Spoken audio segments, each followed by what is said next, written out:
ദൈവനാമത്തിന് പിന്നെ മഹത്വം ഉണ്ടാകട്ടെ. കഴിഞ്ഞ ആഴ്ച നമ്മൾ ചിന്തിച്ചത് ദൈവസ്നേഹവും ഔദാര്യവും നമ്മുടെ ജീവിതത്തിൽ ഉണ്ടാകുമ്പോൾ ദൈവത്തെ സേവിക്കുവാൻ നമ്മൾക്ക് ദൈവം കൂടുതൽ കൃപ തരും. ദൈവത്തെ സേവിക്കുക എന്നുള്ളത് അത് കേവലം വാക്കുകളിലല്ല, നാവിലല്ല, പ്രവൃത്തിയിലും സത്യത്തിലുമാണ്. ദൈവത്തെ ആരാധിക്കുക എന്ന് ബൈബിളിൽ ട്രാൻസ്ലേറ്റ് ചെയ്തിരിക്കുന്ന ഒക്കെയും മിക്കവാറും എല്ലായിടത്തും ദൈവത്തെ നമസ്കരിച്ച് ദൈവം നൽകുന്ന ഉത്തരവാദിത്തങ്ങൾ എന്തു തന്നെയാണെങ്കിലും ചെറുതോ വലുതോ ദൈവത്തോടുള്ള ഭയത്തിൽ ഏറ്റവും ഭംഗിയായി കൃത്യമായി തിരുവചനപ്രകാരം നിറവേറ്റുന്നതാണ് ദൈവം ആഗ്രഹിക്കുന്ന ആരാധന. അത് നമ്മുടെ ജീവിതങ്ങളിൽ ഉണ്ടായിരിക്കണം എന്നുള്ളത് നമ്മൾ ചിന്തിക്കുകയുണ്ടായി. അതിനുശേഷം ദൈവസ്നേഹം നമ്മുടെ കുടുംബത്തിൽ എങ്ങനെ നമുക്ക് പ്രായോഗികമാക്കാം എന്നുള്ള വിഷയത്തെക്കുറിച്ച് നമ്മൾ ചിന്തിക്കുകയുണ്ടായി. ഭാര്യ ഭർത്താവിനോടും, ഭർത്താവ് ഭാര്യയോടും, മക്കൾ മാതാപിതാക്കന്മാരോടും, അതുപോലെ മാതാപിതാക്കൾ മക്കളോടും തികഞ്ഞ സ്നേഹം, കർത്താവായ യേശുക്രിസ്തുവിലുള്ള തികഞ്ഞ സ്നേഹം പ്രദർശിപ്പിക്കുന്നവരായിരിക്കണം. ആ സ്നേഹത്തിൻ്റെ തികവ് നമ്മുടെ കുടുംബങ്ങളിൽ അനുഭവിക്കുമ്പോൾ കുഞ്ഞുങ്ങളും ഭാര്യയും പിതാവും അങ്ങനെ എല്ലാവരും സ്വർഗീയമായിരിക്കുന്ന ഒരു അനുഭവത്തിൽ കൂടെ കടന്നു പോകാനായിട്ട് ഇടയായിട്ട് തീരും എന്നുള്ളതാണ് നമ്മൾ അവസാനമായിട്ട് ചിന്തിച്ച് നിർത്തിയത്. ഇങ്ങനെ ദൈവസ്നേഹം നമ്മൾ കുടുംബത്തിൽ പരിശീലിക്കുമ്പോൾ അതാണ് നമ്മെ ഈ വക്രത നിറഞ്ഞ ലോകത്തിൽ തളർന്നു പോകാതെ, തകർന്നു പോകാതെ മുന്നോട്ട് പോകാൻ സഹായിക്കുന്ന ഏറ്റവും വലിയ വസ്തുത. പല കുഞ്ഞുങ്ങൾ ജീവിതത്തിൽ വിശ്വാസത്തിൽ തകർന്നു പോകുന്നവരെ നമ്മളെടുത്ത് വളരെ ക്ലോസായിട്ട് അവരോട് ചോദ്യങ്ങൾ ചോദിച്ചാൽ അവസാനം അതിൻ്റെ റൂട്ട് കോസ് ചെന്നെത്തുന്നത് കുടുംബത്തിലെ പ്രശ്നമായിരിക്കും. നല്ലൊരു പങ്ക് ഞാൻ അനേക ടെസ്റ്റിമണീസ് കേട്ടിട്ടുണ്ട്. ഈ ടെസ്റ്റിമണികൾക്കൊക്കെയുള്ള എങ്ങനെ അവർ ഡ്രഗിലും അതുപോലെ ആൽക്കഹോളിലും അതുപോലെ ജീവിതത്തിൻ്റെ നാശകത്തിൻ്റെ വഴികളിലൊക്കെ സഞ്ചരിച്ചു എന്ന് ചോദിച്ചാൽ കോർ റീസൺ കിടക്കുന്ന ഫാമിലിയിലായിരിക്കും. ഒരു കുഞ്ഞ് വളർന്നു വരുമ്പോൾ അവൻ ഏറ്റവും ആഗ്രഹിക്കുന്നത് സ്നേഹം എന്നുള്ള വസ്തുതയാണ്. അതവന് ലഭിക്കുവാൻ ദൈവം വെച്ചിരിക്കുന്നത് കുടുംബമാണ്. ആ കുടുംബത്തിൽ അതവന് ലഭിക്കാതെ വരുമ്പോൾ അവനത് ലഭിക്കുന്നിടത്തേക്ക് പോകാൻ ശ്രമിക്കും. അങ്ങനെയാണ് കുഞ്ഞുങ്ങൾ സ്വതവേ തെറ്റിൽ വീണു പോകുന്നത് എന്ന് നമുക്ക് കാണുവാനായിട്ട് സാധിക്കും. അതുപോലെ തന്നെ കുടുംബ ബന്ധം ശിഥിലമായി തീരുന്നതിൻ്റെ, ഭാര്യയും ഭർത്താവും തമ്മിലുള്ള കുടുംബ ബന്ധം ശിഥിലമായി തീരുന്നതിൻ്റെയും മുഖ്യ കാരണം സ്നേഹത്തിൻ്റെ അഭാവം തന്നെ ആയിരിക്കും. സ്നേഹമാണ് വാസ്തവത്തിൽ കുടുംബങ്ങളെ കർത്താവായ യേശുക്രിസ്തുവിൽ ബന്ധിച്ച് നിർത്തുന്ന ഘടകം. അത് കുറവ് വരുന്നിടത്തൊക്കെ അതിൻ്റേതായ തോൽവികൾ ഉണ്ടാകുമെന്നുള്ളതിൽ സംശയമില്ല. യഥാർത്ഥ ദൈവസ്നേഹം നമ്മുടെ കുടുംബത്തിലുണ്ടെങ്കിൽ ഭിന്ന അഭിപ്രായങ്ങൾ വരുമ്പോഴും, അതുപോലെ വ്യക്തിതലങ്ങളിൽ തോൽവികൾ വരുമ്പോഴും, അതുപോലെ വൈകാരികമായ ഇമോഷണൽ ഔട്ട്ബേഴ്സ്റ്റ് എന്ന് പറയും, വൈകാരിക പ്രക്ഷോഭങ്ങൾ ഉണ്ടാകുമ്പോഴും ദൈവസ്നേഹത്താൽ ഇതൊക്കെ പരിഹരിച്ച് മുന്നോട്ട് പോകാൻ നമുക്ക് സാധിക്കും. വാസ്തവത്തിൽ എൻ്റെ മകനെ അല്ലെങ്കിൽ മകളെ ഞാൻ സ്നേഹിക്കുന്നുണ്ടെങ്കിൽ അവർ തെറ്റിപ്പോയാലും സ്നേഹം അവരെ പിന്തുടരും. എനിക്ക് അവരെ വിട്ടുകളയാൻ കഴിയില്ല. എന്നാൽ പലപ്പോഴും അവരെ സാന്ത്വനിപ്പിക്കേണ്ട, അവരെ റിസ്റ്റോർ ചെയ്യേണ്ട മാതാപിതാക്കന്മാർ തന്നെ അവർക്ക് വലിയ കെണിയായിട്ട് തീരുന്ന അനുഭവങ്ങൾ ഉണ്ടാകാറുണ്ട്. ദൈവസ്നേഹം എന്ന് പറയുന്നത് വളരെ പ്രാധാന്യം അർഹിക്കുന്നതാണ്. അത് നമ്മുടെ കുടുംബത്തിൽ നാം പ്രാക്ടീസ് ചെയ്യേണ്ടത് ആവശ്യമാണ്. ദൈവസ്നേഹം മാതാപിതാക്കന്മാരിൽ നിന്ന് മക്കളിലേക്കും, അതുപോലെ മക്കൾ ആ സ്നേഹം അവരുടെ തലമുറകളിലേക്കും കൈമാറ്റം ചെയ്യുവാൻ തക്കവണ്ണം പരിശീലിക്കേണ്ടത് ആവശ്യമാണ്. ഇത് ഞാൻ പറയുമ്പോൾ ഒരു പുതിയ കാര്യമല്ല. നമ്മുടെ കർത്താവായ യേശുക്രിസ്തു അടിസ്ഥാനപരമായി പഠിപ്പിച്ചൊരു കാര്യമാണത്. നിങ്ങൾ അന്യോന്യം സ്നേഹിക്കുന്നതിനാൽ എൻ്റെ ശിഷ്യന്മാർ എന്ന് ലോകം അറിയും. ഇപ്പോൾ നമ്മൾ സ്നേഹിക്കുക എന്ന് പറയുന്നത് ദൈവം വെച്ചിരിക്കുന്നൊരു വ്യവസ്ഥയാണ്. ലോകത്തിനത് സാധിക്കുകയില്ല. കാരണം അവർക്ക് ആ സ്നേഹം എന്താണെന്ന് പോലും അറിയില്ല. ദൈവസ്നേഹം പരിശുദ്ധാത്മാവ് നമ്മുടെ ഉള്ളിൽ വന്നുകൊണ്ട് നമുക്ക് ലഭിച്ചിരിക്കുന്ന ഒരു പ്രത്യേക കഴിവ് ആണ്. അതുകൊണ്ട് നമ്മളാണത് പ്രാക്ടീസ് ചെയ്യാനായിട്ട് സാധ്യതയുള്ള ഏക കൂട്ടരെന്ന് മനസ്സിലാക്കിക്കൊണ്ട് അത് നമ്മുടെ ജീവിതത്തിൽ നാം അന്വർത്ഥമാക്കേണ്ടത് ആവശ്യമാണ്. അങ്ങനെ നാം ചെയ്യുന്നുവെങ്കിൽ കുഞ്ഞുങ്ങൾ തളരാതെ തകരാതെ നിലനിൽക്കുവാനായിട്ട് ഇടയായി തീരുമെന്ന് നമുക്ക് മനസ്സിലാക്കുവാനായിട്ട് സാധിക്കും. മാത്രമല്ല, ഏത് പ്രതിസന്ധികൾ കുടുംബത്തിലുണ്ടാകുമ്പോഴും അതിൻ്റെ ഒക്കെ മധ്യേ ദൈവത്തിൻ്റെ സമാധാനവും ആ യൂണിറ്റിയും അതുപോലെ ഒരുമിച്ചുള്ളതായിരിക്കുന്ന ആ സമഗ്രതയും നിലനിർത്തിക്കൊണ്ട് നമുക്ക് മുന്നോട്ട് പോകാനായിട്ട് ദൈവം നമ്മെ സഹായിക്കും. ചില വാക്യങ്ങൾ നമുക്ക് ഇതിനോടുള്ള ബന്ധത്തിൽ വായിച്ച് മുന്നോട്ട് പോകാം. 1 പത്രോസ് 3-ാം അധ്യായത്തിൻ്റെ 7-ാം വാക്യത്തിൽ നാം ഇങ്ങനെ വായിക്കുന്നുണ്ട്: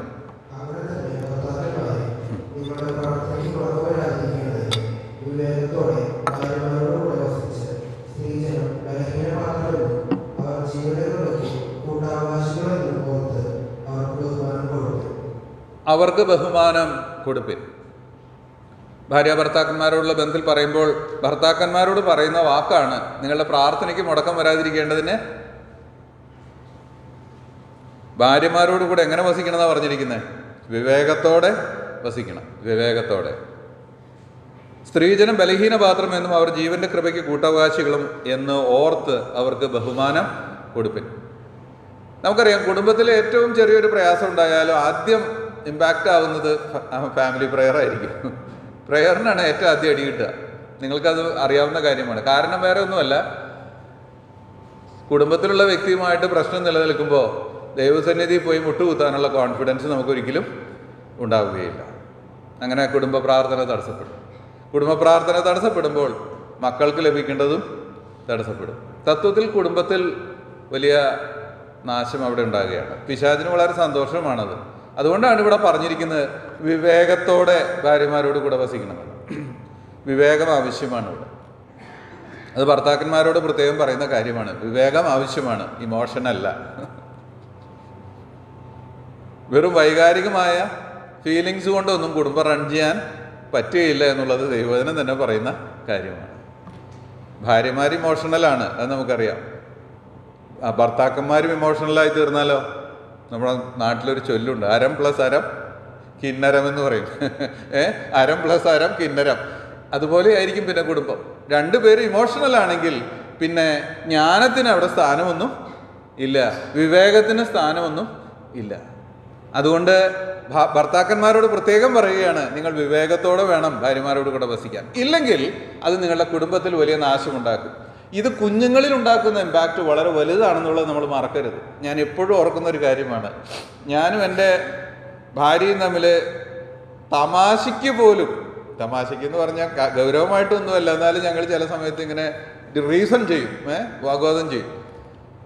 എൻ്റെ മൂത്ത മകൻ്റെ മുഖം വാടിപ്പോകുന്നത് ഞാൻ കാണും. അപ്പോൾ കാരണം അവൻ അതൊട്ടും സഹിക്കുന്ന കാര്യം അല്ല.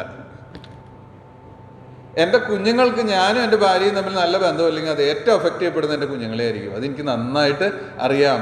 എൻ്റെ അപ്പനും അമ്മയും തമ്മിൽ എപ്പോഴൊക്കെ പ്രശ്നം ഉണ്ടായിട്ടുണ്ടെങ്കിൽ അതിൻ്റെ മനോവ്യസനമൊക്കെ ഞാൻ അനുഭവിച്ചിട്ടുണ്ട്. നമുക്കൊക്കെ അനുഭവം ഉണ്ടായിട്ടുണ്ട്. അതുകൊണ്ട് ദൈവസ്നേഹം എന്നുള്ള ആ ഒരു വിലയേറിയ സത്യത്തിന്മേൽ മാത്രമായിരിക്കണം നമ്മുടെ കുടുംബം നിൽക്കേണ്ടത്. വിവേകത്തോടു കൂടെ ആയിരിക്കണം നമ്മൾ വിവാഹ ജീവിതം, കുടുംബജീവിതം നയിക്കേണ്ടത്. ഇല്ലെങ്കിൽ കുഞ്ഞുങ്ങൾക്ക് അതുകൊണ്ട് ഉണ്ടാകുന്ന പ്രശ്നങ്ങൾ വളരെ വലുതായിരിക്കും. എഫേസ്യ ലേഖനം 6:4 നമുക്ക് വായിക്കാം. മക്കളോടുള്ള ബന്ധത്തിൽ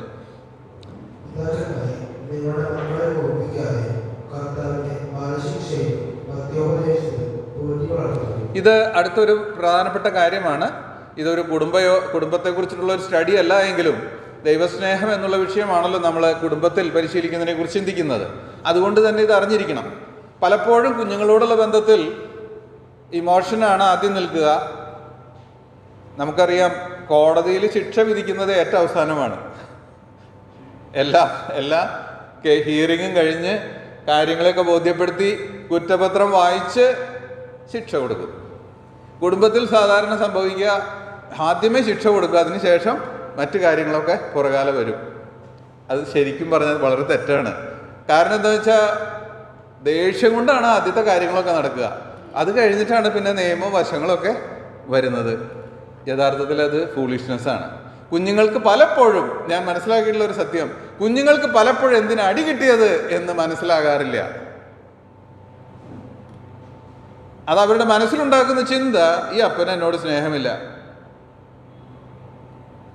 അദ്ദേഹത്തിൻ്റെ ദേഷ്യം തീർക്കാനുള്ള ആളാണ് ഞാൻ. ഇതൊക്കെ അവരുടെ മനസ്സിൽ കൂടെ. കാരണം അവരെ കുറ്റം പറഞ്ഞിട്ട് കാര്യമില്ല, അവരോട് പറയണ്ട എന്താ അവർ ചെയ്തതെന്ന്. അതിനുള്ള സമയം പോലും സാധാരണഗതിയിൽ പിതാക്കന്മാർക്ക് കിട്ടാറില്ല. ദേഷ്യം കൊണ്ട് ചെയ്യേണ്ടതൊക്കെ അങ്ങ് ചെയ്തിരിക്കും. അത് കഴിഞ്ഞ് കഴിഞ്ഞിട്ടാണ് പിന്നെ മനസ്താപം മുഴുവനും. പിന്നെ കുഞ്ഞിനെ വിളിച്ചിരുത്തി അങ്ങനെയല്ല മോനെ ഇങ്ങനെയല്ല മോനെ എന്നൊക്കെ പറയും. എന്താ കാര്യം? നമ്മൾ ഇക്കാര്യത്തിൽ ദൈവസ്നേഹം നമ്മുടെ മുൻപന്തിയിൽ നിൽക്കണം. ഞാൻ ഈ വിഷയം പഠിച്ചു തുടങ്ങിയതിന് ശേഷം എന്നിലുണ്ടായൊരു മാറ്റം ഞാൻ പറയാം. ഞാൻ നിങ്ങളുടെ ആത്മീയവർദ്ധനയ്ക്കായിട്ട് പറയുകയാണ്. പണ്ട് ഞാൻ ആദ്യം പറഞ്ഞ പോലെയായിരുന്നു. ആദ്യം അടി തട, അത് കഴിഞ്ഞ് കഴിഞ്ഞിട്ടാണ് ഉപദേശം മുഴുവനും. പിന്നെ എനിക്കൊരു കാര്യം മനസ്സിലായി. വാസ്തവത്തിൽ ഞാൻ എൻ്റെ മകനെ അല്ലെങ്കിൽ മകളെ സ്നേഹിക്കുന്നുണ്ട് എങ്കിൽ അവർക്ക് ഇടർച്ച വരുത്തുന്നത് ഒന്നും എനിക്ക് ചെയ്യാൻ പാടില്ല. കാരണം അവരും എന്നെ പോലെ തന്നെ ദൈവം സൃഷ്ടിച്ച ഒരു പൂർണ്ണ വ്യക്തിത്വം ആണ്. അവർക്ക് ഞാൻ ഇടർച്ച വരുത്തുന്നുവെങ്കിൽ ഞാൻ ദൈവത്തോട് പാപം ചെയ്യുന്നു എന്നുള്ളൊരു ബോധ്യം എനിക്കുണ്ടായി. അതിനുശേഷം ദേഷ്യം വന്നാലും ക്ഷമിക്കാനായിട്ട് പിടിക്കാനായിട്ട് ഞാൻ പഠിച്ചു. ഈ വിഷയം പഠിച്ചു തുടങ്ങിയതിന് ശേഷം ആ മാറ്റം എല്ലാം ഉണ്ടായത് കേട്ടോ. ദൈവഭക്തി എന്ന വിഷയം എൻ്റെ ജീവിതത്തിൽ വന്നതിന് ശേഷമാണ് ഈ മാറ്റം ഉണ്ടായത്. പലപ്പോഴും എനിക്ക് ദേഷ്യം വരും, അത് സ്വാഭാവികമാണ്. പക്ഷെ ഞാൻ അത് നിയന്ത്രിക്കാൻ ശരിക്ക് പഠിച്ചു. അവിഹിതമായതൊന്നും എൻ്റെ വായിന്ന് വരാതെ ഞാൻ സൂക്ഷിക്കും, മക്കളോട് പ്രത്യേകിച്ച്. അതെന്തുകൊണ്ടാണെന്ന് ചോദിച്ചാൽ, ഞാൻ അങ്ങനെ ഒരു ലെവലുമില്ലാതെ ലെവൽ കെട്ടവനായിട്ട് ഞാൻ അവരോട് ഇടപെട്ടാൽ അതുകൊണ്ടുണ്ടാകുന്ന മനോവ്യസനം അവർക്ക് വലുതായിരിക്കും. അതുകൊണ്ട് അവർക്ക് ഇടർച്ച വരുത്താതിരിക്കേണ്ടത് ആവശ്യമാണ്. ദൈവവചനത്തിൽ ഇങ്ങനെയാണ് ഉപയോഗിച്ചിരിക്കുന്നത്. ആകയാൽ ഈ ഏറ്റവും ചെറിയവരിൽ, നിങ്ങൾ ശ്രദ്ധിച്ചിട്ടുണ്ടായിരിക്കുക പദം, ഈ ഏറ്റവും ചെറിയവരിൽ ഒരുത്തിന് ഇടർച്ച വരുത്തുന്നതിനേക്കാൾ തിരികല്ല് കഴുത്തിൽ കെട്ടി നിങ്ങൾ വെള്ളത്തിൽ ചാടുന്നതാണ് ബെസ്റ്റ് എന്ന് പറഞ്ഞാൽ അത് ചെയ്യണതാണ് നല്ലതെന്നല്ല ഞാൻ ഈ പറഞ്ഞു വരുന്നത്. ഒരുത്തന് ഇടർച്ച വരുത്ത്, ഏറ്റവും ചെറിയവർ എന്ന് പറയുമ്പോൾ ഞാൻ വിചാരിക്കുന്നത് വിശ്വാസത്തിൽ ശിശുക്കളായിരിക്കുന്നവരാണ്, നമ്മുടെ കുഞ്ഞുങ്ങളാണ് അതിൻ്റെ ആദ്യത്തെ പങ്ക്. അവർ വിശ്വാസത്തിൽ വളർന്നു വരുന്നേ ഉള്ളൂ. അവർക്ക് ഇടർച്ച വരുത്തരുത്. അത് നമ്മൾ സൂക്ഷിക്കേണ്ട ഒരു കാര്യമാണ്. എങ്ങനെ സാധിക്കും? ഞാൻ സ്നേഹിക്കണം. ഞാൻ അവരുടെ നന്മയാണ് കാക്ഷിക്കുന്നതെങ്കിൽ, ഞാൻ എൻ്റെ കുഞ്ഞുങ്ങളുടെ ആത്മിക വർധനയാണ് ഉദ്ദേശിക്കുന്നതെങ്കിൽ എൻ്റെ ശിക്ഷയല്ല ആദ്യം ചെല്ലേണ്ടത്, മറിച്ച് ഞാൻ അവരോട് ആദ്യമായി സംസാരിക്കണം, റീസൺ ചെയ്യണം. നീ ചെയ്തതിലെ തെറ്റ് ഇതാണ്, അതവന് മനസ്സിലാക്കി കൊടുത്തിട്ട് വേണം ശിക്ഷിക്കുവാനായിട്ട്. എങ്കിൽ മാത്രമേ ആ ശിക്ഷ കൊണ്ട് എന്തെങ്കിലും ഉപകാരം ഉണ്ടാകുന്നുള്ളൂ. അതുകൊണ്ട് നമ്മുടെ വ്യക്തി ജീവിതത്തിൽ ദൈവഭക്തി നാം ആചരിക്കുന്നുവെങ്കിൽ നമ്മുടെ കുടുംബത്തിൽ ഇക്കാര്യത്തിൽ വ്യക്തമായൊരു മാറ്റം നമുക്കുണ്ടാകേണ്ടത് ആവശ്യമാണ്. We should not be driven by emotions anymore. നമ്മളുടെ വികാരങ്ങളായിരിക്കരുത് നമ്മെ നയിക്കുന്നത്, മറിച്ച് വിവേകമായിരിക്കണം നമ്മെ നയിക്കേണ്ടത്. നമ്മളത് പാട്ട് പാടിയപ്പോൾ ഓർത്ത് ദൈവജ്ഞാനം ശ്രേഷ്ഠദാനം, യാചിക്കുന്നവനാണത് കിട്ടുന്നത്. നമ്മൾ ജ്ഞാനത്തോടു കൂടെ കുടുംബത്തിൽ വസിക്കണമെങ്കിൽ നമ്മൾ ഏറെ പ്രാർത്ഥിക്കേണ്ട ആവശ്യം നമ്മൾക്കുണ്ട്. ഇത് അപ്പന്മാരോടുള്ള ബന്ധത്തിൽ മാത്രമല്ല കേട്ടോ, അമ്മമാരോടുള്ള ബന്ധത്തിൽ ഇത് അപ്ലിക്കബിളാണ്. ഞാൻ അപ്പന്മാരോട് പ്രത്യേകിച്ച് പറഞ്ഞത്, ഇമോഷൻസ് കൺട്രോൾ ചെയ്യാൻ കൂടുതൽ ബുദ്ധിമുട്ട് നേരിടുന്നത് പലപ്പോഴും അപ്പന്മാർക്കാണ്. പെട്ടെന്ന് ക്ഷോഭിച്ചു പോകും. അതുകൊണ്ടാണ് ഞാൻ അപ്പന്മാരോടുള്ള ബന്ധത്തിൽ അത് പറഞ്ഞത്. പക്ഷെ അമ്മമാരോടുള്ള ബന്ധത്തിൽ അത് അങ്ങനെ തന്നെയാണ്. കുഞ്ഞുങ്ങളെ എന്തിന് വഴക്ക് പറയുന്നു എന്ന് അവർക്ക് മനസ്സിലായിരിക്കണം ആദ്യം. അല്ലാതെ എന്തെങ്കിലും വഴക്ക് പറഞ്ഞിട്ട് കാര്യമൊന്നുമില്ല, അവർ ഡെവലപ്പ് ആകില്ല. അതുപോലെ തന്നെയാണ് സ്പൗസസ്, അങ്ങോട്ടും ഇങ്ങോട്ടും അങ്ങനെ തന്നെ ആയിരിക്കണം എന്നുള്ളത് ഈ സമയത്ത് ഓർക്കേണ്ടത് ആവശ്യമാണ്. എബ്രായ ലേഖനം 12:9 മക്കളോടുള്ള ബന്ധത്തിൽ, ഇത് മക്കൾക്കുള്ളതാണ് ഈ ദൂത്.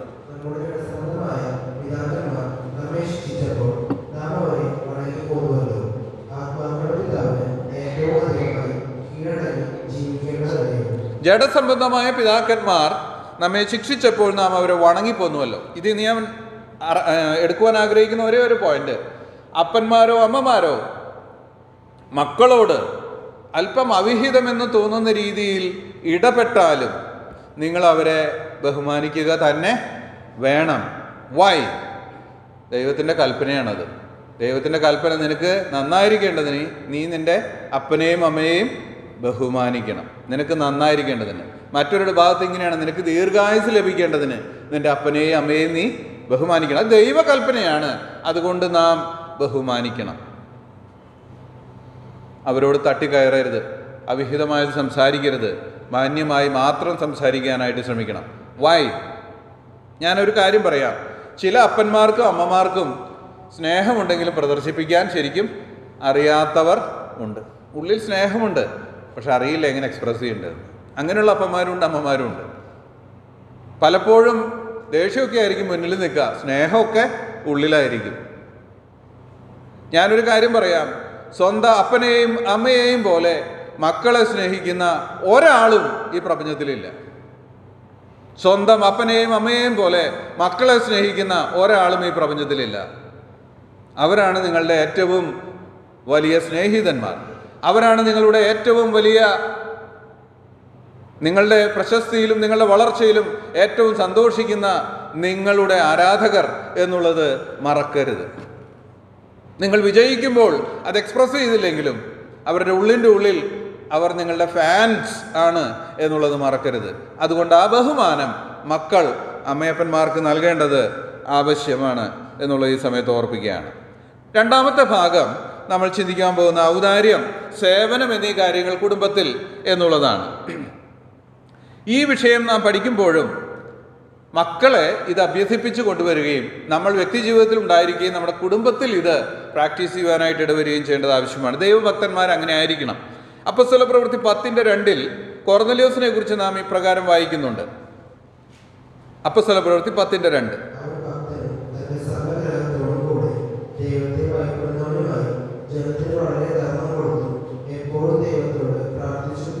ഞാൻ അവിടെ അണ്ടർലൈൻ ചെയ്യാനായിട്ട് ആഗ്രഹിക്കുന്ന പദം സകല ഗൃഹത്തോടും കൂടെ എന്നുള്ളതാണ്. കൊർന്നല്യോസ് മാത്രം ദൈവഭക്തനായിരുന്നു എന്നല്ല അവിടെ എഴുതിയിരിക്കുന്നത് ദൈവവചനത്തിൽ. പിന്നെയോ അവൻ്റെ സകല ഗൃഹവും അങ്ങനെയായിരുന്നു എന്ന് പറഞ്ഞാൽ അവനും അവൻ്റെ ഭാര്യയും അവൻ്റെ മക്കളും ദൈവഭക്തന്മാരായിരുന്നു. അവർ എന്ത് ചെയ്തിരുന്നെന്നാ, വളരെ ധർമ്മം കൊടുക്കുന്നവർ ആയിരുന്നു, ദൈവത്തോട് പ്രാർത്ഥിക്കുന്നവർ ആയിരുന്നു. നിങ്ങൾ ആ 10-ാം അധ്യായം എടുത്തൊന്ന് പഠിച്ചാൽ ഈ കൊർന്നല്യോസ് എന്ന് പറയുന്ന മനുഷ്യന് അവൻ്റെ കുടുംബത്തിൽ ഉണ്ടായിരുന്ന സ്വാധീനം എത്ര വലുതാണെന്ന് നമുക്ക് ശരിക്കും മനസ്സിലാവും.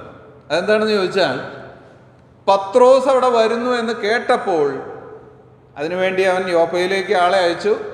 പത്രോസ് വരുമെന്നുള്ളത് മനസ്സിലാക്കിയപ്പോൾ അവൻ്റെ സ്വന്തം കുടുംബത്തെ മാത്രമല്ല തൻ്റെ ഭവനക്കാരെ ഒക്കെയും വിളിച്ചു കൂട്ടി കാത്തിരിക്കുകയായിരുന്നു. എന്തിനു വേണ്ടിയാ? ഇതുവരെ കേൾക്കാത്ത ഒരു വിശേഷം കേൾക്കാൻ. എന്തെങ്കിലും ഞാൻ വിചാരിക്കുക, ഈ മനുഷ്യൻ പോയി തൻ്റെ വീട്ടുകാരോട് നമുക്കൊരു മീറ്റിംഗ് ഉണ്ട്, ഒരാൾ വരാൻ പോകുന്നുണ്ട് എന്നൊക്കെ പറയുമ്പോൾ എന്താ അദ്ദേഹം പറയാൻ പോകുന്നതെന്ന് ചോദിച്ചാൽ ഇദ്ദേഹത്തിന് ഒന്നും പറയാനില്ല. കാര്യം ഇദ്ദേഹത്തിന് അറിയില്ല ഈ വിഷയം. ദൈവം എന്തോ പറയാൻ പോകുന്നുണ്ട് നമ്മളോട്. വാ, എല്ലാവരും വന്നു. അവർ വന്നു എന്ന് മാത്രമല്ല,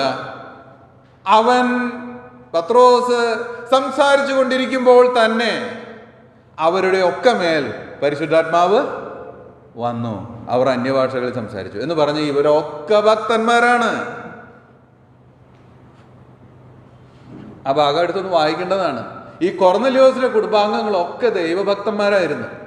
എന്തോ ഒരു ഇൻഫ്ലുവൻസ് ആണ് ഈ മനുഷ്യൻ ആ കുടുംബത്തിന്റെ മേലെ. ലോത്തിനെ കുറ്റം പറയാൻ ഞാൻ ആളല്ലെങ്കിലും ലോത്തിന്റെ മരുമക്കളോട് നാളെ ദൈവം ന്യായം വിധിക്കാൻ പോവുകയാണെന്ന് പറഞ്ഞപ്പോൾ അവർക്കത് കളിയായി തോന്നിയെന്നാണ് വായിക്കുന്നത്. എന്ന് പറഞ്ഞാൽ അവർക്കത് വിശ്വസിക്കാൻ കഴിഞ്ഞില്ല. ഞാൻ ലോത്ത് എപ്പോഴും കളി പറയുന്നവനായിരുന്നു എന്ന് സ്ഥാപിക്കാനല്ല അത് പറഞ്ഞു. അങ്ങനെ പറയാറുണ്ട് ചിലരൊക്കെ, ഞാൻ അതിനോട് യോജിക്കുന്നില്ല. അവൻ ദൈവഭക്തനായിരുന്നു, നീതിമാനായിരുന്നു, പക്ഷേ ഇൻഫ്ലുവൻസ് ഇല്ലായിരുന്നു തൻ്റെ കുടുംബത്തിൻ്റെ മേൽ. അതാണ് ഞാനിവിടെ പറയാൻ ഉദ്ദേശിക്കുന്നത്. ഈ ഗൗരവമേറിയ വിഷയം ലോത്ത് അവരോട് പറഞ്ഞിട്ട് 2 ദൂതന്മാർ വന്ന കാര്യം, ഭവനത്തിൽ കൈക്കൊണ്ട കാര്യം, അവിടെ നടന്ന എല്ലാ കാര്യങ്ങളും ലോത്ത് പറഞ്ഞു കാണും. ഈ ദൂതന്മാർ അവരുടെ കണ്ണിരുട്ടാക്കി കളഞ്ഞ കാര്യം ഇതൊക്കെ പറഞ്ഞു കാണും. എന്നിട്ട് പറയുകയാണ് മരുമക്കളോട്, നാളെ ദൈവം ന്യായം വിധിക്കും, മരുമക്കളെ രക്ഷപ്പെട്ടുകൊള്ളുക. അത് അവർക്ക് കളിയായി തോന്നി. ഇൻഫ്ലുവൻസ് ഇല്ലായിരുന്നു. എത്രയോ വൈരുദ്ധ്യമാണത്. കൊർന്നല്യോസിന് അവൻ്റെ ഭവനത്തിൻ്റെ മേൽ മുഴുവനും, ചാർച്ചക്കാരുടെ മേൽ, സ്നേഹിതന്മാരുടെ മേൽ ഇൻഫ്ലുവൻസ് ഉണ്ടായിരുന്നു. കാരണം അവൻ യഥാർത്ഥ ദൈവഭക്തൻ ആയിരുന്നു. നമ്മളുടെ ജീവിതത്തിൽ നമ്മൾ എത്രമാത്രം ഇൻഫ്ലുവൻസ് ഉള്ളവരാണെന്ന് നാം ഒന്ന് ഓർക്കാം. നമ്മുടെ മക്കളോടുള്ള ബന്ധത്തിൽ, നമ്മുടെ കുടുംബത്തോടുള്ള ബന്ധത്തിൽ, കുടുംബാംഗങ്ങളോടുള്ള ബന്ധത്തിൽ നമ്മുടെ ഇൻഫ്ലുവൻസ് എത്രമാത്രമുണ്ട്. നമ്മൾ യഥാർത്ഥ ദൈവഭക്തന്മാരായി തീരുമ്പോൾ ഞാനൊരു കാര്യം പറയാം, നമ്മൾ അറിയാതെ തന്നെ നമ്മുടെ ഇൻഫ്ലുവൻസ് നമ്മുടെ കുടുംബത്തിൻ്റെ മേൽ വീഴും. നമ്മളെ അറിയാതെ തന്നെ മറ്റുള്ളവർ മനസ്സിലാക്കും. നമ്മളത് മനസ്സിലാക്കില്ല ചിലപ്പോൾ. നമ്മുടെ ജീവിതത്തിൻ്റെ വിശുദ്ധിയും നമ്മുടെ ജീവിതത്തിലെ നീതിയും നമ്മളുടെ ഇടപാടുകളുടെ നൈർമല്യവും മറ്റുള്ളവർ കണ്ടിട്ട് ദൈവം വാസ്തവത്തിൽ ഈ മനുഷ്യൻ്റെ കൂടെ ഉണ്ടെന്ന് അവർ തിരിച്ചറിയും. അബ്രാഹാമിനെ കുറിച്ചിട്ട് ഹിത്യർ പറയുന്ന വാക്കുകൾ അതായിരുന്നു: നീ ഞങ്ങളുടെ മധ്യേ ദൈവത്തിൻ്റെ ഒരു പ്രഭുവാണ്. അവർക്ക് ആ സാക്ഷ്യമുണ്ടായിരുന്നു. അബ്രാഹാമിൻ്റെ പ്രവൃത്തികളെയൊക്കെ ഈ മനുഷ്യർ കണ്ടുകൊണ്ടിരിക്കുകയാണ്. അവൻ്റെ ഇടപാടുകളിലെ നൈർമല്യത അവർ കണ്ടുകൊണ്ടിരിക്കുകയാണ്. അതുകൊണ്ട് അവർക്ക് ഒരു സംശയം ഉണ്ടായിരുന്നില്ല, നിന്റെ കൂടെ ദൈവം ഉണ്ട്. അങ്ങനെ ആയിരിക്കട്ടെ നമ്മുടെ ജീവിതങ്ങൾ എന്ന് ഈ സമയത്ത് ഓർപ്പിക്കുകയാണ്. 2 കൊരിന്ത്യർ 12:14 നമുക്ക് വായിക്കാം. ഇത് കുടുംബത്തോടുള്ള ബന്ധത്തിൽ നാം പഠിപ്പിക്കേണ്ടത് ആവശ്യമാണ്.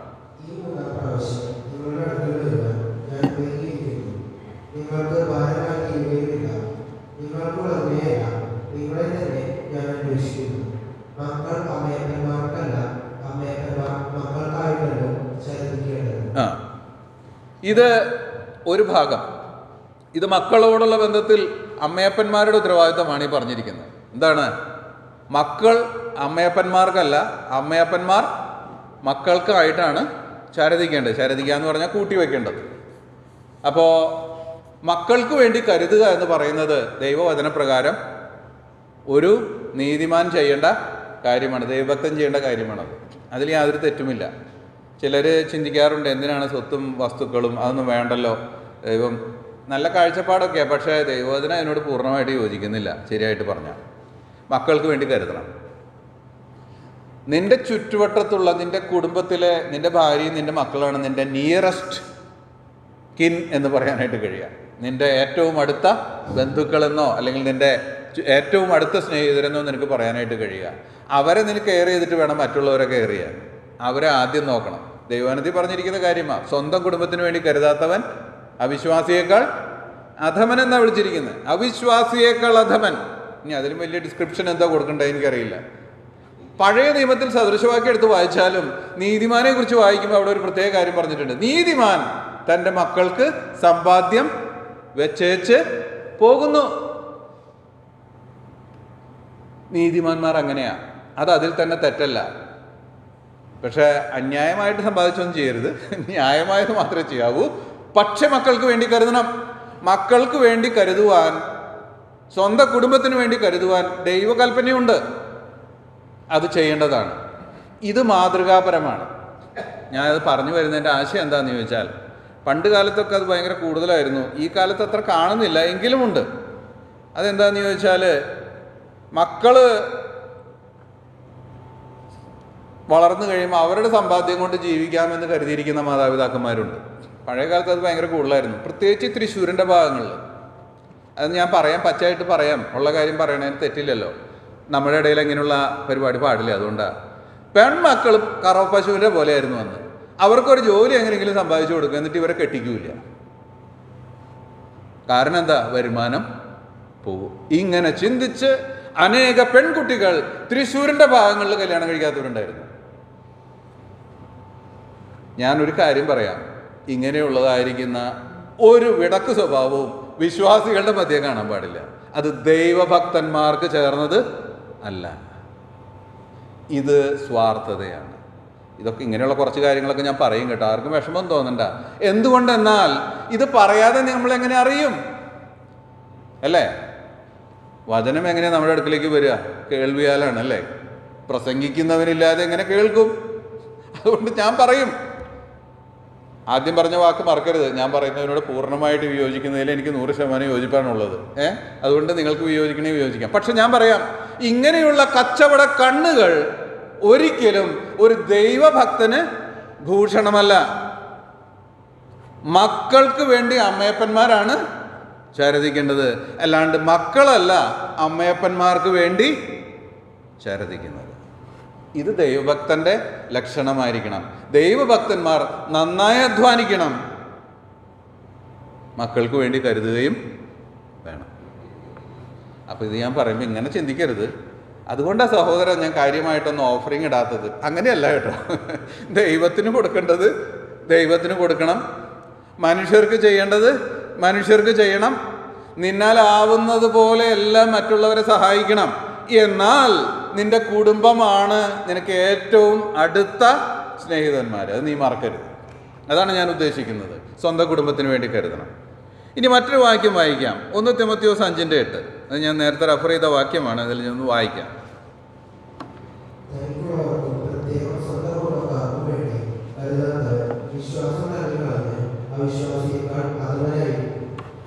ഇതിന് 2 വശങ്ങളുണ്ട്. രണ്ടാമത്തെ 2 വശങ്ങളെന്ന് പറഞ്ഞാൽ, ഒന്ന് സ്വന്തം കുടുംബത്തിന് വേണ്ടി കരുതുക എന്ന് പറയുമ്പോൾ എൻ്റെ കുടുംബം എന്നുള്ള ആശയം. എന്നാൽ ഈ വാക്യങ്ങൾ ശരിക്കും വായിച്ചാൽ മനസ്സിലാകുക നേരെ തിരിച്ചാണ്. അമ്മയപ്പന്മാർക്ക് വേണ്ടി മക്കൾ കരുതുന്നതിനെ കുറിച്ചാണ് ഇവിടെ പറഞ്ഞിരിക്കുന്നത്. മക്കൾക്കൊരു ഉത്തരവാദിത്വമുണ്ട്. അതെന്താന്ന് ചോദിച്ചാൽ, മക്കളെ മക്കളാക്കുന്നതിൻ്റെ പിറകിൽ അധ്വാനിച്ച അമ്മയപ്പന്മാർ ഉണ്ട് എന്നുള്ള സത്യം മക്കൾ മറന്നു പോകാൻ പാടില്ല. ദൈവം എത്ര മനോഹരമായിട്ട് അത് ഉണ്ടാക്കി വെച്ചിരിക്കുന്നതെന്ന് ഞാനിങ്ങനെ മനസ്സിലാക്കിക്കൊണ്ടിരിക്കുക. കുഞ്ഞുങ്ങളായിരിക്കുമ്പോൾ നമ്മളെ എടുത്തുകൊണ്ട് നടക്കുവാൻ, നമ്മളെ ഫീഡ് ചെയ്യുവാൻ, നമ്മളെ വസ്ത്രം ധരിപ്പിക്കുവാൻ, കുളിപ്പിക്കുവാൻ ഒക്കെ നമ്മുടെ മാതാപിതാക്കന്മാർ നമ്മളോട് കൂടെ ഉണ്ട്. മാതാപിതാക്കന്മാർ പ്രായമാകുമ്പോൾ ഇതൊക്കെ തിരിച്ച് നമ്മൾ ചെയ്യേണ്ടി വരും.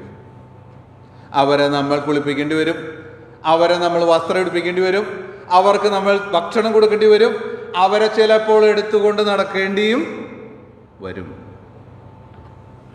It is A pay back time. തിരിച്ചു കൊടുക്കേണ്ട സമയമാണ്. അത് കൊടുത്തിരിക്കണം. അങ്ങനെ കൊടുക്കാത്തവനെ കുറിച്ച് ഇവിടെ പറയുകയാണ്, അവൻ വിശ്വാസം തള്ളിക്കളഞ്ഞ് അവിശ്വാസിയേക്കാൾ അധമനായി തീർന്നിരിക്കുന്നു. അധമൻ. ഇന്ന് ദുഃഖകരമായ ഒരു സത്യം, വിശ്വാസികളുടെ മധ്യേ പോലും മാതാപിതാക്കന്മാരെ അനാഥരെ പോലെയാക്കി വിടുകയാണ്. ഇന്ന് കേരളത്തിൽ ഏറ്റവും പുരോഗമിച്ചുകൊണ്ടിരിക്കുന്ന ഒരു ബിസിനസ്സാണ് വയോജനങ്ങൾക്ക് വേണ്ടിയുള്ള സ്ഥലങ്ങൾ. എൻ്റെ പ്രിയമുള്ളവരെ, ഇങ്ങനെയോ ഒരു ദുഃഖം നമ്മുടെ മധ്യം ഉണ്ടാകാതിരിക്കട്ടെ. കാരണം നമ്മൾ ദൈവവചനം കൊണ്ടു നടക്കുന്നവരാണ്. ഇങ്ങനെയുള്ള അധമന്മാർ നമ്മുടെ മധ്യം ഉണ്ടാകാതിരിക്കട്ടെ. ഞാൻ അങ്ങനെ പറയുകയാണ്. കാരണം ഞാൻ കടം വാങ്ങിയിട്ട് തിരിച്ചു കൊടുക്കുന്നില്ലെങ്കിൽ ഞാൻ കൊള്ളരുതാത്തവനാ, അല്ലേ? എൻ്റെ മാതാപിതാക്കന്മാരിൽ നിന്ന് ഞാൻ കടം വാങ്ങിയിട്ട് അവർക്ക് പ്രായമാകുമ്പോൾ ഞാൻ തിരിച്ചു കൊടുക്കുന്നില്ലെങ്കിൽ ഞാൻ കൊള്ളരുതാത്തവനാ. ദൈവഭക്തന്മാരങ്ങനെയല്ല. ദൈവഭക്തന്മാരങ്ങനെയല്ല. ഞാനിത് പറയുന്നതിൻ്റെ കാരണം എന്താണെന്ന് വെച്ചാൽ, ഇന്നത്തെ തലമുറ അങ്ങനെ മാറിക്കൊണ്ടിരിക്കുക വേഗത്തിൽ. ഒരു പ്രഡിക്ഷൻ പറഞ്ഞിരിക്കുന്നത്, കുറച്ചു കാലം കഴിയുമ്പോഴേക്കും കേരളത്തിലെ ഏറ്റവും മികച്ച വ്യവസായം എന്ന് പറയുന്നത്, അല്ലെങ്കിൽ ബിസിനസ് എന്ന് പറയുന്നത് വയോജന മന്ദിരങ്ങളായിരിക്കും എന്നാണ്. കാരണം എല്ലാ വീടുകളിൽ നിന്നും മക്കളൊക്കെ അവിടെ ഇവിടെയൊക്കെ പോയി ഈ അപ്പനും അമ്മയും പ്രായമായവർ ഒരു മന്ദിരവും മാത്രമായി തീരുന്ന ഒരു കാലഘട്ടം ഉണ്ടാകുമെന്ന് പ്രഡിക്ഷനുണ്ട്. അതിൻ്റെയൊക്കെ മധ്യേ ദൈവമക്കൾ ദൈവഭക്തന്മാരായി തങ്ങളുടെ മാതാപിതാക്കന്മാരെ ശുശ്രൂഷിക്കുന്നവരായി തീരണം, സേവിക്കുന്നവരായി തീരണം. അതാണ് ഈ പഠിക്കുന്നതിൻ്റെ ഉദ്ദേശ്യം. നമ്മൾ ദൈവഭക്തന്മാരായി തീരുമ്പോൾ അത് നമ്മൾ ദൈവത്തോടുള്ള മനോബോധത്തിൽ ചെയ്യുന്ന ഒരു ആരാധന പോലെ ആയിത്തീരുകയാണ്. എൻ്റെ അപ്പനോ അമ്മയ്ക്കോ വേദന വരുമ്പോൾ, അല്ലെങ്കിൽ രോഗങ്ങൾ വരുമ്പോൾ, അവരെ ഞാൻ ശുശ്രൂഷിക്കുമ്പോൾ, അവരെ ഞാൻ ഡോക്ടറെ അടുത്ത് കൊണ്ടുപോകുമ്പോൾ, അവരെ ഞാൻ ഫീഡ് ചെയ്യുമ്പോൾ, എൻ്റെ കർത്താവിന് ഞാൻ ചെയ്യുകയാണ് എന്നുള്ള മനോബോധത്തിൽ ഞാൻ ചെയ്യുമ്പോൾ ദൈവം എനിക്ക് പ്രതിഫലം നൽകും. നമ്മൾക്ക് ശുശ്രൂഷയ്ക്ക് അവസരത്തിന് കുറവൊന്നുമില്ല, മനസ്സിന് കുറവ് മാത്രമേ ഉള്ളൂ. ഇതാണ് മാറ്റേണ്ടത്. ദൈവഭക്തൻ എപ്പോഴും സേവനത്തിന് ഒരുക്കമുള്ളവൻ ആയിരിക്കും. അമ്മയപ്പന്മാർ മക്കൾക്കായിട്ട് ചരിതിക്കണം, മക്കൾ അമ്മയപ്പന്മാരെ കരുതുകയും വേണം. നിങ്ങൾ ആ 1 തിമോത്തിയോസ് എടുത്തിട്ട് ആ ഭാഗം എടുത്ത് ശരിക്കും 5-ാം അധ്യായം മൊത്തം പഠിച്ചാൽ വളരെ രസകരമായി തോന്നും. വിധവയായിരിക്കുന്ന ഒരു വ്യക്തിയെ സഭ ടേക്ക് കെയർ ചെയ്യേണ്ട കാര്യമാണ് അവിടെ പഠിപ്പിക്കുന്നത്. അത് പഠിപ്പിക്കുമ്പോൾ പറയുന്നത്, ആ വിധവയ്ക്ക് ഒരു വിധവയായ ഒരു മകളുണ്ടെങ്കിലും അവൾ ഈ അമ്മയെ നോക്കണം. ഇനി പേരക്കുട്ടി പോലും ആ കുടുംബത്തിലുണ്ടെങ്കിൽ ഈ അമ്മൂമ്മയെ നോക്കണം. എന്ന് പറഞ്ഞാൽ സ്വന്തം കുടുംബത്തിലുള്ളവർ, സ്വന്തം പിതാവും മാതാവുമല്ല, ഇനി ഗ്രാൻഡ് പാരൻസ് ആണെങ്കിലും ഗ്രാൻഡ് പാരൻസ് ആണെങ്കിലും അവരെ ശുശ്രൂഷിക്കുവാനുള്ള ഉത്തരവാദിത്വം ദൈവഭക്തനായിരിക്കുന്ന ഒരുത്തിന് ദൈവം കൊടുത്തിട്ടുണ്ട്. നമ്മൾ ഇങ്ങനെ ചിന്തിക്കരുത്, ഇവാഞ്ചലിസ്റ്റുകൾക്ക് കൊടുക്കുന്നത് മാത്രമാണ് ഓഫറിങ്. അല്ല, ആവശ്യത്തിലിരിക്കുന്ന ആരെയും സഹായിക്കുന്നത് ദൈവത്തിൻ്റെ മുൻപാകെ ആരാധന തന്നെ ആണ്. സ്വന്തം കുടുംബക്കാർക്ക് വേണ്ടി നാം പൈസ നീക്കി വെച്ച് അവരെ സഹായിക്കുന്നുവെങ്കിൽ പുറത്തുള്ള ഒരാൾക്ക് കൊടുക്കുന്നതിനേക്കാളും ഒട്ടും കുറവുള്ളതായിട്ട് അതിനെ കാണരുത്. കാരണം നിന്റെ ഏറ്റവും അടുത്ത ചാർച്ചക്കാരാണ് അവരെ നീ കൈവിട്ടാൽ നിന്നേക്കാൾ അടുത്ത് അവരെ സഹായിക്കാൻ യോഗ്യതയുള്ള മറ്റാരാ ഉള്ളത്? അതുകൊണ്ട് ഈ കാര്യത്തിൽ വളരെ സൂക്ഷ്മതയുള്ളവരായിട്ട് നാം ഇരിക്കണമെന്ന് പറഞ്ഞുകൊണ്ട് ഞാൻ അടുത്ത വിഷയത്തിലേക്ക് കിടക്കുകയാണ്. അപ്പോൾ ദൈവസ്നേഹം, അതുപോലെ ഔദാര്യം, സേവനം മുതലായ കാര്യങ്ങൾ നമ്മൾ കുടുംബത്തിൽ പരിശീലിച്ച് ദൈവഭക്തന്മാരായിട്ടിരിക്കേണ്ട ആവശ്യം നമുക്ക് ഉണ്ട്. ഇതൊക്കെ നമ്മുടെ കുടുംബങ്ങളിൽ ഉണ്ടായിരിക്കണം. ലോകത്തിലുള്ളവർ നമ്മെ നോക്കി പരിഹസിക്കാനായിട്ട് ഇടയാകരുത്. പുറത്തുള്ളവർ നമ്മെ നോക്കി അയ്യോ ഈ പാവപ്പെട്ടവർക്ക് നോക്കാൻ ആരുമില്ലേ എന്ന് പറയാൻ നമ്മൾ ഇട കൊടുക്കരുത്. നമ്മളുടെ എതിരാളികൾക്ക് ഒരുപക്ഷെ ഈ തിമോത്തിയോസിന്റെ ലേഖനം 5-ാം അധ്യായം ഒന്നും അറിയില്ലായിരിക്കും. അവരറിയുമെങ്കിൽ നമ്മളെ റോസ്റ്റ് ചെയ്യും ശരിക്കും. കാരണം എന്താ വെച്ചാൽ അവർക്ക് അറിയാമെങ്കിൽ അവർ നമ്മളെ പിടിക്കും. അവർക്കതൊന്നും അറിയില്ലായിരിക്കും. പക്ഷെ നമ്മളൊരു കാര്യം മറക്കരുത്, കർത്താവ് ഇതൊക്കെ സൂക്ഷിച്ച് നോക്കുന്നുണ്ട്. അതുകൊണ്ട് നമ്മൾ ദൈവത്തോടുള്ള ഭക്തി നിമിത്തം ഇങ്ങനെയുള്ള കാര്യങ്ങളിൽ വിമുഖത ഒരിക്കലും കാണിക്കരുത്. ഇനി സഭാതലത്തിലേക്ക് നമുക്ക് കടന്നു വരാം. എങ്ങനെ ദൈവസ്നേഹം സഭാതലത്തിൽ കൊണ്ടുവരാൻ സാധിക്കും? സഭാതലത്തിലേക്ക് കൊണ്ടുവരുന്നതിന് മുമ്പ് ഞാൻ പറഞ്ഞതുപോലെ ആദ്യം വ്യക്തി ജീവിതത്തിൽ ഉണ്ടായിരിക്കണം ദൈവസ്നേഹം. രണ്ടാമത് കുടുംബത്തിൽ അത് ഉണ്ടായിരിക്കണം. കുടുംബത്തിലും എൻ്റെ വ്യക്തി ജീവിതത്തിലും ദൈവസ്നേഹം ഉണ്ടെങ്കിൽ ദൈവസഭയിലേക്ക് തന്നെ കടന്ന് വരും. ഞാൻ പറയാം, ദൈവസഭയ്ക്ക് ഇന്ന് ഏറ്റവും മൂല്യശോഷണം സംഭവിക്കുന്ന ഒരു ഏരിയ സ്നേഹക്കുറവാണ്. സ്നേഹക്കുറവ് തന്നെയാണ്.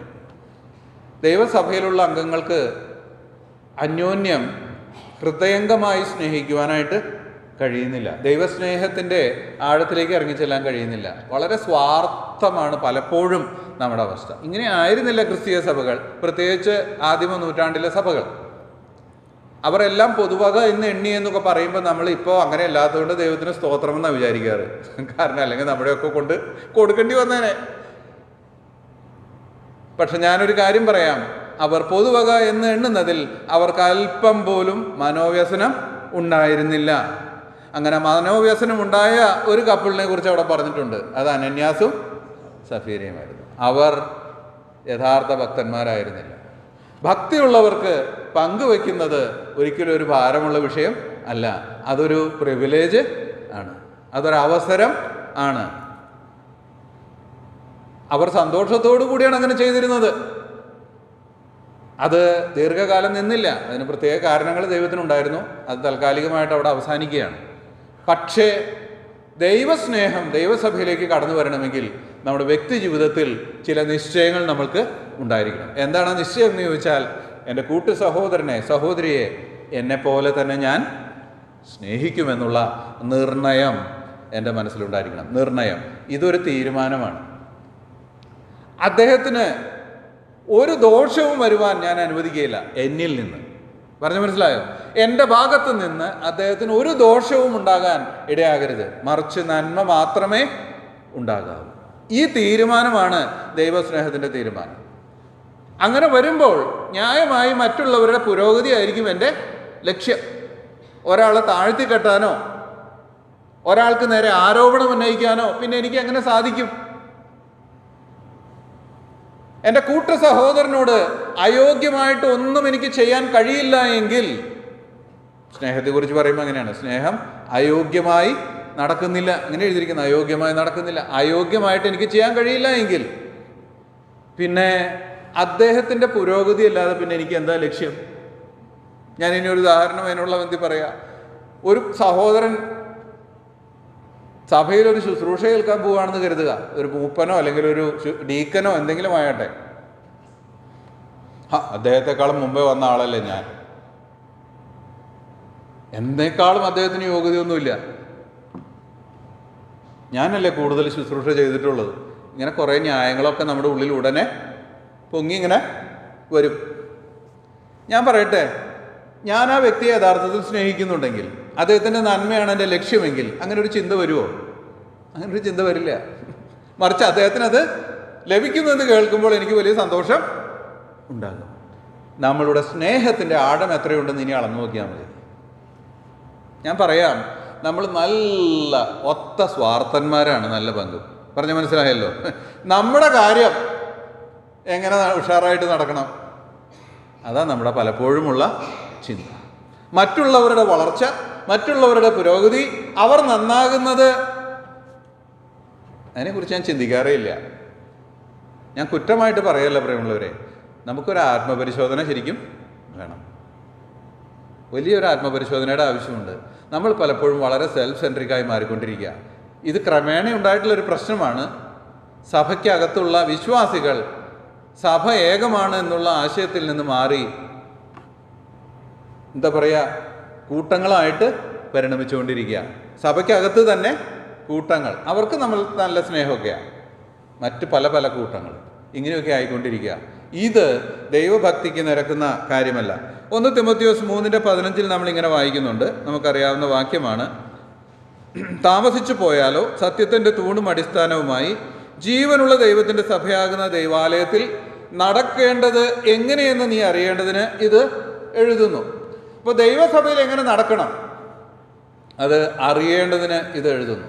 ദൈവവചനം നമുക്ക് നൽകിയിരിക്കുന്നത് വ്യക്തിപരമായി നമ്മൾ ദൈവഭക്തന്മാരായി ജീവിക്കണം, കുടുംബമായി ദൈവഭക്തന്മാരായി ജീവിക്കണം. മാത്രമല്ല, സഭയിൽ ഞാൻ ദൈവഭക്തനായി ജീവിക്കണം. സഭയിൽ ഞാൻ ദൈവഭക്തനായിരിക്കണം. സഭയിൽ ഞാൻ ചെയ്യുന്ന സകല കാര്യങ്ങളും ദൈവത്തോടുള്ള ഭയം നിമിത്തമായിരിക്കണം ഞാൻ ചെയ്യേണ്ടത്. ദൈവത്തോടുള്ള ഭയം നിമിത്തം. ഞാൻ കർത്താവിനെ അപ്പം നുറുക്കി ആരാധിക്കുവാൻ കടന്നു വരുമ്പോൾ, പ്രാർത്ഥനയ്ക്ക് കടന്നു വരുമ്പോൾ, ദൈവവചനം പഠിക്കുവാൻ കടന്നു വരുമ്പോൾ, സഭ വിളിച്ചു കൂട്ടുന്ന യോഗങ്ങളിൽ ഞാൻ കടന്നു വരുമ്പോൾ എൻ്റെ ഉള്ളിൽ ഉണ്ടായിരിക്കേണ്ടുന്നത് ദൈവഭയമാണ്. ദൈവഭയത്തോടുകൂടെ ദൈവസഭയിൽ കടന്നു വന്നാൽ ഞാൻ പറയാം, അനാവശ്യമായിട്ടുള്ള ഒരു വാക്ക് പോലും നമ്മുടെ വായിൽ നിന്ന് വരികയില്ല. അതെന്താണെന്ന് ചോദിച്ചാൽ, ദൈവത്തോട് എനിക്ക് ഭയം ഉണ്ട്. പലപ്പോഴും നമ്മളിലുള്ള വലിയ പ്രശ്നം സഭകളിൽ ദൈവഭയം കുറയുന്നതുകൊണ്ടുള്ള പ്രശ്നങ്ങളാണ്. എന്ത് സംസാരിക്കണം, നമുക്ക് ചില സമയത്ത് ബ്രേക്കും ഇല്ല, ബെല്ലും ഇല്ലാത്തവരായി തീരാറുണ്ട്. പ്രത്യേകിച്ച് ഈ ആലോചനാ യോഗങ്ങൾ എന്നൊക്കെ പറയുന്ന യോഗങ്ങളുണ്ടല്ലോ, ഇവിടെ അങ്ങനെയാണ് വിളിക്കണേന്ന് അറിയില്ല. ആലോചനാ യോഗം എന്ന ബൈബിളിൽ പറഞ്ഞിരിക്കുന്നത്. അതുകൊണ്ടാണ് ഇവിടെ ബിസിനസ് മീറ്റിംഗ് എന്നൊക്കെയാണ് പൊതുവെ സഭകളിൽ പറയാറ്. ഇങ്ങനെ അതെവിടെ നിന്ന് വന്നതെന്ന് എനിക്ക് അറിഞ്ഞുകൂടാ. Business meeting, okay. ഈ ബിസിനസ് മീറ്റിംഗ് എന്ന് പറയുന്നിടത്ത് ഭയങ്കര പ്രശ്നങ്ങളാണ്. എന്ത് സംസാരിക്കണമെന്ന് സംസാരിച്ചുകൂടാ, പിടിയൊന്നുമില്ല.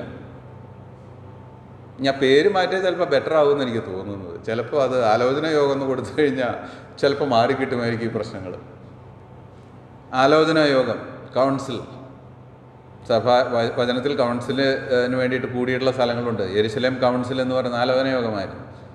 എനിവേ, ഞാൻ പറയുന്നതിൻ്റെ കാരണം, എന്തുകൊണ്ടാണ് ഇങ്ങനെയുള്ള കാര്യങ്ങൾ സംഭവിക്കുന്നത് അറിയാമോ? 2 കാരണങ്ങളാണ്. ഒന്ന്, ദൈവത്തോട് ഭയം ഇല്ല. സഹോദരന് നേരെ ഒരു വാക്ക് ഉച്ചരിക്കുന്നതിന് ഭയമില്ല എനിക്ക്. ദൈവത്തിൻ്റെ വചനം വളരെ സ്റ്റേണായിട്ട് പറഞ്ഞിട്ടുള്ളൊരു വാക്യമാണ് റോമാലേഖനത്തിൽ നമ്മൾ വായിക്കുന്നത്. മറ്റൊരുത്തൻ്റെ ദാസനെ വിധിപ്പാൻ നീ ആർ. മലയാള ഭാഷയിൽ അത് ഇങ്ങനെ വേണേൽ പറയാം, നിനക്ക് എന്താ കാര്യം മറ്റവനെ വിധിക്കാൻ? നീ ആരാ? അതാണ് ചോദ്യം. നീ ആരാണ് അവനെ വിധിക്കാൻ? അവൻ എൻ്റെ ദാസനാണ്, അവനെ നിൽക്കുമാറാക്കാൻ എനിക്കറിയാമെന്ന് ദൈവം പറയുകയാണ്. അവിടെ അങ്ങനെ എഴുതിയിരിക്കുന്നത്. മറ്റൊരുത്തൻ്റെ ദാസനെ വിധിപ്പാൻ നീ ആർ? അവൻ വീഴുന്നതോ നിൽക്കുന്നതോ സ്വന്തം യജമാനനത്രേ. അവനെ വീഴാതെ നിൽക്കുമാറാക്കുവാൻ ദൈവത്തിന് കഴിയും. നമുക്ക് വിധിക്കാൻ അവകാശമില്ല. പക്ഷെ ഭയമില്ല. രണ്ടാമത്തെ കാര്യം എന്താണെന്നറിയോ? സ്നേഹവുമില്ല. സ്നേഹമുണ്ടെങ്കിൽ മറ്റൊരിടത്തിൻ്റെ നന്മയല്ലാതെ പിന്നെ എൻ്റെ മനസ്സിലൊന്നും വരികയില്ല. പ്രിയ മകനെ, ഞാൻ ഇകഴ്ത്തുന്ന രീതിയിൽ ഒരു വാക്ക് എൻ്റെ വായിൽ നിന്ന് വരാൻ പാടില്ല. അതെന്താ? അവൻ്റെ തളർച്ച എൻ്റെ തളർച്ചയാണ്. അവൻ വീണാൽ ഞാൻ ഉത്തരവാദിയാണ്. ഈ ഭയം,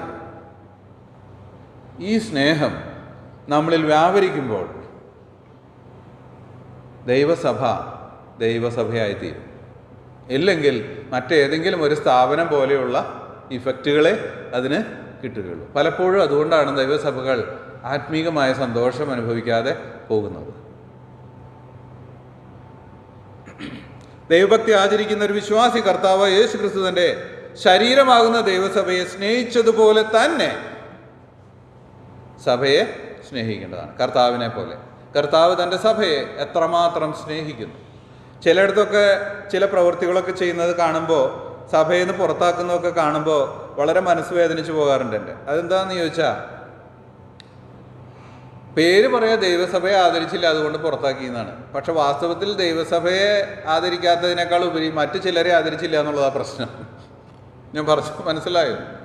ചിലരെ ആദരിച്ചില്ല എന്നുള്ളതാണ് പ്രശ്നം, ദൈവസഭയെ ആദരിച്ചില്ല എന്നുള്ളതിനേക്കാൾ.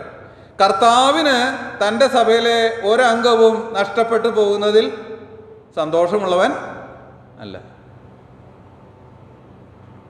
കർത്താവിന് അങ്ങനെ സന്തോഷമില്ല. കാരണം അവൻ്റെ രക്തത്തിൻ്റെ ഫലമാണ്. ഞാൻ ഇനി മറ്റൊരു വാക്കങ്ങ് പറയാം, നമുക്കത് മനസ്സിലാക്കാൻ വേണ്ടിയാണ്.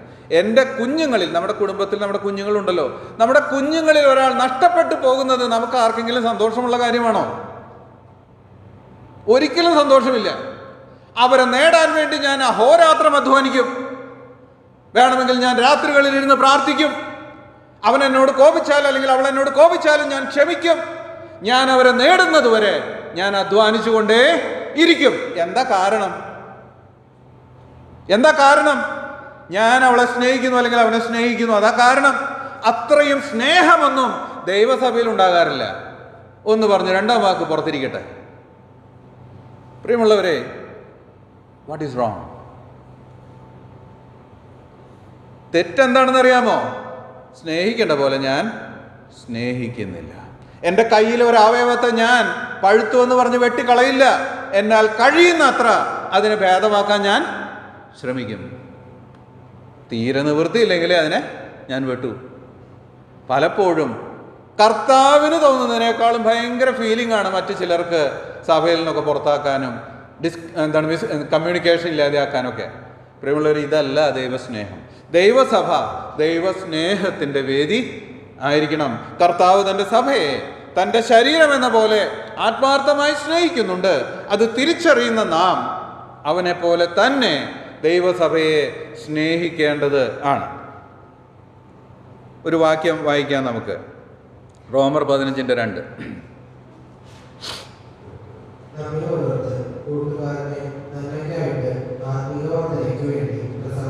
നമ്മിൽ ഓരോരുത്തൻ കൂട്ടുകാരനെ എന്നിവിടെ ഉദ്ദേശിച്ചിരിക്കുന്ന കോണ്ടെക്സ്റ്റ് ദൈവസഭയോടുള്ള ബന്ധത്തിലാണ്. കൂട്ടുകാരനെ എന്തിനു പ്രസാദിപ്പിക്കണമെന്നാണ്? ആത്മിക വർധനയ്ക്ക് വേണ്ടി പ്രസാദിപ്പിക്കണം. നമ്മൾ ഇതൊക്കെ നമ്മുടെ മനസ്സിൽ തന്നെ ഉണ്ടോ എന്ന് എനിക്ക് അറിഞ്ഞുകൂടാ. എങ്ങനെയാ സഹോദരൻ്റെ ആത്മീക വർധന, അതിനു വേണ്ടിയാണ് ഞാൻ പ്രസാദിപ്പിക്കേണ്ടത് എന്നുള്ളത് നമ്മുടെ മനസ്സിൽ തന്നെ ഉണ്ടോ എന്ന് എനിക്ക് അറിഞ്ഞുകൂടാ. നമ്മൾ സഭയിൽ കടന്നു പോകുമ്പോൾ പലപ്പോഴും നമ്മുടെ ശുശ്രൂഷയൊക്കെ കഴിഞ്ഞൊന്ന് വീട്ടിലേക്ക് തിരിച്ചു പോരാം, ഇതൊക്കെയാണ് നമ്മുടെ മനസ്സിലെപ്പോഴുള്ളൂ. ഞാൻ കടന്നു പോകുന്നതുകൊണ്ട് എൻ്റെ കൂട്ടു സഹോദരന് ആത്മീകമായൊരു അപ്ലിഫ്റ്റ് കൊടുക്കാൻ പറ്റുമോ എനിക്ക്? ഞാൻ എന്തെങ്കിലും അതിനു വേണ്ടി ചെയ്യാൻ എനിക്ക് ഒരുങ്ങണമോ? ഞാൻ ചെയ്യുന്നുണ്ടോ? ഇതൊക്കെ നമ്മൾ ചിന്തിക്കാറുണ്ടോ എന്ന് പോലും എനിക്കറിയില്ല. ദൈവവചനമാണ് പറയുന്നത്, നമ്മൾ നമ്മുടെ സഹോദരനെ, കൂട്ടു സഹോദരനെ പ്രസാദിപ്പിക്കണം. എങ്ങനെ പ്രസാദിപ്പിക്കണം? ആത്മീക വർധനയ്ക്ക് വേണ്ടി. അവനൊന്ന് ആത്മീയമായി വർദ്ധിക്കുന്നത് കണ്ട് അതിലൊന്ന് പ്രസാദം കണ്ടെത്താൻ ശ്രമിക്കണം.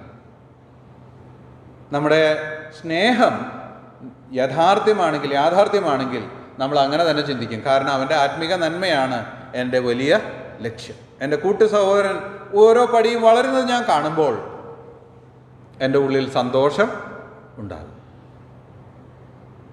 നമ്മുടെ സമയം ഇവിടെ അവസാനിക്കുകയാണ്. തുടർന്നുള്ള ഭാഗങ്ങൾ നമുക്ക് അടുത്ത ആഴ്ച ചിന്തിക്കാം. റോമർ 15:2 വരെയാണ് നാം ചിന്തിച്ചത്. ഇന്ന് ചിന്തിച്ച ഭാഗത്തിൻ്റെ ഒരു സംക്ഷിപ്തം എന്നുള്ള രീതിയിൽ നമ്മൾ ഈ ആഴ്ച ദൈവസന്നിധിയിൽ ഇരിക്കുമ്പോൾ, ഒരാഴ്ച കഴിഞ്ഞിട്ടാണ് നമ്മൾ ഇനി കൂടാൻ പോകുന്നത്. നമ്മളുടെ കഴിഞ്ഞ കാലങ്ങളിൽ ദൈവസഭയോടുള്ള ബന്ധത്തിൽ നമ്മളുടെ എല്ലാ ഇടപാടുകളും ഒന്ന് നമ്മൾ ഓർത്ത് നമ്മുടെ മനസ്സിൽ കൂടെ ഒന്ന് കടത്തി വിടുക. എന്തൊക്കെയായിരുന്നു എൻ്റെ ലക്ഷ്യങ്ങൾ? എൻ്റെ സഭയിൽ, ഞാൻ കൂടി വരുന്ന സഭയിൽ എൻ്റെ സഹോദരി സഹോദരന്മാരോടുള്ള ബന്ധത്തിൽ എൻ്റെ മനോഭാവം എന്തായിരുന്നു? എന്നെ പോഷിപ്പിക്കുകയായിരുന്നു ഞാൻ ചെയ്തത്, അതോ മറ്റുള്ളവരെ പ്രസാദിപ്പിക്കുകയായിരുന്നു? കർത്താവ് നോക്കുന്നത് ഞാൻ എത്രമാത്രം എൻ്റെ കൂട്ടു സഹോദരനെ പ്രസാദിപ്പിക്കുന്നു എന്നുള്ളതാണ്, അല്ലാതെ ഞാൻ എന്നിൽ തന്നെ പ്രസാദിക്കുന്നു എന്നുള്ളതല്ല. നിങ്ങൾ ആ ഭാഗം എടുത്ത് വായിക്കുന്നതിന് തൊട്ട് മുകളിൽ എഴുതിയിരിക്കുന്ന ഭാഗം ഒന്ന് വായിക്കുന്ന നല്ലതാണ്, സമയമില്ല. ക്രിസ്തുവും തന്നിൽ തന്നെ പ്രസാദിച്ചില്ല. കർത്താവിൻ്റെ ജീവിതകാലം മുഴുവൻ അവൻ മറ്റുള്ളവരെ പ്രസാദിപ്പിക്കുവാൻ, തൻ്റെ പിതാവിനെ പ്രസാദിപ്പിക്കാൻ ഒഴിഞ്ഞു വെച്ചവനായിരുന്നു. അതിൻ്റെ ആ പശ്ചാത്തലത്തിൽ നിന്നുകൊണ്ടാണ് അപ്പസ്തോലൻ പറയുന്നത്, നമ്മൾ കൂട്ടുകാരനെ ആത്മീയ വർധനയ്ക്കായി പ്രസാദിപ്പിക്കണം. അതായിരിക്കട്ടെ നമ്മുടെ ലക്ഷ്യം. ഒരാഴ്ചക്കാലം നമ്മൾ മുമ്പിലുള്ളപ്പോൾ ഒന്ന് വിലയിരുത്തുവാൻ നമുക്ക് സമയമെടുക്കാം. ദൈവസഭ കൂടുതൽ മെച്ചമായി തീരുവാൻ എന്നാൽ എന്ത് ചെയ്യാൻ കഴിയും എന്നുള്ള ചിന്ത നമ്മുടെ ഹൃദയത്തിലുണ്ടായിരിക്കട്ടെ. ദൈവം നമ്മെ സഹായിക്കട്ടെ. ദൈവനാമം വാഴ്ത്തപ്പെടുമാറാകട്ടെ.